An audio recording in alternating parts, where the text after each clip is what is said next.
اليوم الثاني في المغرب، والاجواء عالميه عبالك صيف، واغلب الموجودين هنا جايين بسياراتهم الخاصه وكرفانات من اوروبا، يعني من فرنسا، بلجيكا، هولندا، المانيا. شوفوا هاي سياراتهم.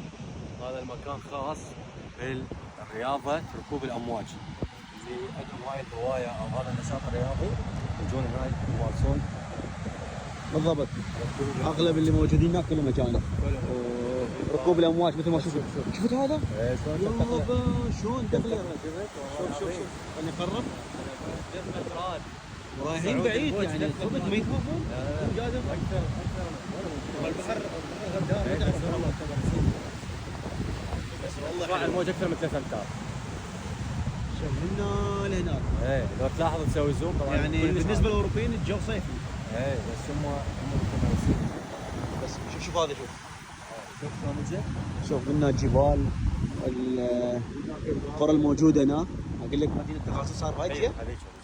هاي تغازل صاير. الساحل امواج، يعني صدق امواج يعني خطيره مو طبعا. بس حلوه واحد يشوف البحر. ودرجه الحراره اليوم 20 و21، وهاي الشمس.